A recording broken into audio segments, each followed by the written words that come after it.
এটি জামালপুরের সরিষাবাড়ি উপজেলার ডোয়াইল ইউনিয়নের চাপারকোনা গ্রামের মনিজা আবুল মাধ্যমিক বালিকা উচ্চ বিদ্যালয়। এখানে ষষ্ঠ থেকে দশম শ্রেণী পর্যন্ত কোনো শিক্ষার্থী না থাকলেও হাজিরা খাতায় উপস্থিত শিক্ষক, কর্মচারী এবং শিক্ষার্থীরা। কিন্তু বাস্তবে অন্য চিত্র। শ্রেণীকক্ষে চেয়ার টেবিল সাজানো গোছানো থাকলেও দীর্ঘদিন ব্যবহৃত না হওয়ায় পড়ে আছে ধুলোর স্তর। শূন্য প্রধান শিক্ষিকার অফিসও। স্কুলে মোট কতজন শিক্ষার্থী? আমার সাথে এমনি কথা বলি। স্থানীয় অভিভাবক ও শিক্ষার্থীরা বলেন, এখানকার শিক্ষকদের অনাগ্রহ ও অবহেলার জন্যই কোনো শিক্ষার্থী ভর্তি হয় না।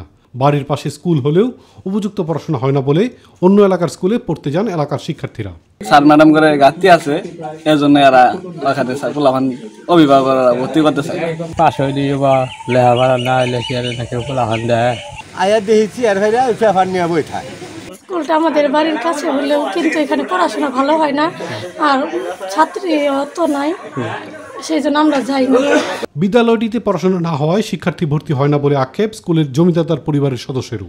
যারা জমি দিছে, কষ্ট করছে, পরিশ্রম করছে, এদের পরিশ্রমটা এখন ব্যর্থ আমি দেখতেছি, প্লাস এর সাথে সরকারের অর্থ অপচয় যাইতেছে। পরিচালনা পর্ষদের সভাপতি বিদ্যালয়ের এমন অব্যবস্থাপনার কথা স্বীকার করলেও সব দায় চাপালেন প্রধান শিক্ষিকার উপর। বিদ্যালয়টির বিষয়ে তেমন জানেন না বলে জানালেন উপজেলা শিক্ষা কর্মকর্তা। বললেন, খোঁজ নিয়ে ঊর্ধ্বতন কর্তৃপক্ষের দৃষ্টি আকর্ষণ করবেন তিনি। ম্যানেজিং কমিটি যদি পরিচালনা করতে ব্যর্থ হয়, দেন আমরা উপজেলা মাধ্যমিক শিক্ষা অফিসার হিসাবে আমার করণীয় আছে, আমি ঊর্ধ্বতন কর্তৃপক্ষের দৃষ্টি আকর্ষণ করব। সেই ক্ষেত্রে তাদের এমপিও থাকবে কি থাকবে না, এটা ঊর্ধ্বতন কর্তৃপক্ষ বিবেচনা করবেন। অভিযোগ প্রমাণিত হলে আইনানুগ ব্যবস্থা নেওয়ার কথা জানিয়েছেন স্থানীয় প্রশাসনও। আমরা এই জিনিসটা খতিয়ে দেখব।